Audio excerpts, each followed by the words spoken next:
Hi friends, welcome to Faris home food. இன்றைக்கி வந்து டேஸ்டியான சுவையான முட்டை சாதம் எப்படி செய்யலாம்னு சொல்லித்தரேன். இது லஞ்ச் பாக்ஸ்க்கு ரொம்ப நல்லா டேஸ்ட்டாக இருக்கும்.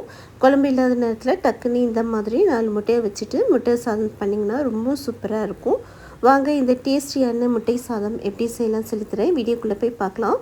வீடியோக்குள்ளே போய் பார்க்குறதுக்கு முன்னாடி நம்மளோட சேனலை சப்ஸ்கிரைப் பண்ணாதவங்க சப்ஸ்கிரைப் பண்ணிக்கோங்க. தேங்க்யூ. முட்டை சாதம் பண்ணுறதுக்கு பேன் வச்சுக்கோங்க. கொஞ்சமாக எண்ணெய் ஊற்றிக்கோங்க. அடுப்பு சிம்மில் வச்சுட்டு 1/4 டீஸ்பூன் மஞ்சள் தூள், 1/4 டீஸ்பூன் வெறுமிளகாய் தூள், கொஞ்சமாக உப்பு போட்டுக்கலாம். முட்டையை 4 முட்டையை நல்லா வேக வச்சுட்டு மஞ்சள் கருவை எடுத்துகிட்டு வெள்ளைக்கரு மட்டும் இந்த மாதிரி தனியாக கட் பண்ணி வச்சுக்கோங்க. இந்த மாதிரி கட் பண்ண 4 முட்டையையும் போட்டுக்கலாம். போட்டுட்டு எண்ணெயிலேயே ஒரு நிமிஷம் வந்து நல்லா வதக்கி விட்டுக்கோங்க.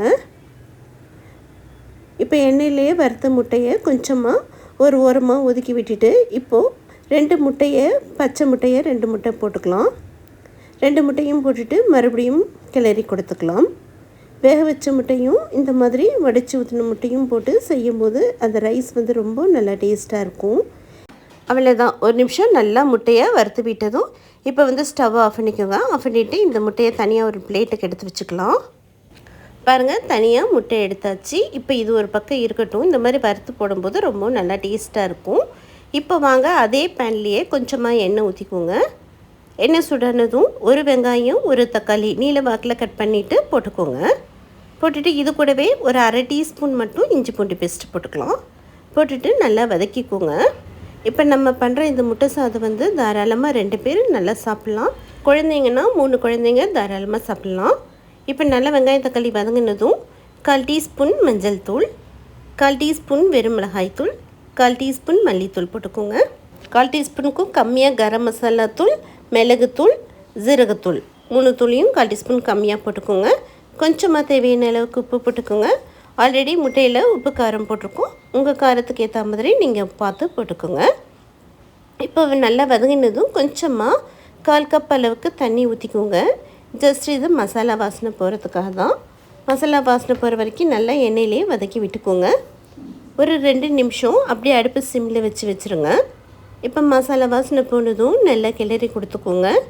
இப்போ நல்லா ட்ரை ஆனதும் இப்போ வடித்து வச்சுருக்கிற சாதத்தை போட்டுக்கலாம். வடித்து வச்ச சாதம் சூடாக போடணுன்னு கூட அவசியம் இல்லை. மதியம் இருந்த சாப்பாட்டில் கூட நீங்கள் இந்த மாதிரி கூட செய்யலாம். நல்லா சாதத்தில் போய் மசாலா மிக்ஸ் ஆகிற வரைக்கும் நல்லா கிளறி கொடுத்துக்கோங்க. இப்போ நல்லா ஒரு நிமிஷம் கிளறின சாதத்தில் நம்ம வேக வச்சு வறுத்து வச்சுருக்கிற முட்டையை போட்டுக்கலாம். முட்டையும் போட்டுட்டு நல்லா மிக்ஸ் பண்ணி விட்டுக்கோங்க. நாங்கள் சாதம் வடிக்கும் போது உப்பு போட்டு தான் வடிப்போம். அதனால் நான் உப்பு கம்மியாக தான் பார்த்து போட்டிருக்கேன். நீங்களும் உங்களுக்கு ஏற்ற மாதிரி பார்த்து போட்டுக்கோங்க. எப்போவுமே சாதத்தில் கொஞ்சமாக உப்பு போட்டு வடிச்சிங்கன்னா நல்லா சாதம் டேஸ்ட்டாகவே இருக்கும். இப்போ கடைசியாக கொஞ்சமாக கொத்தமல்லி இலையும் தூவிக்கலாம். தூவிக்கிட்டு நல்லா ஒரு செகண்ட் மட்டும் நல்லா வதக்கி விட்டுக்கலாம்.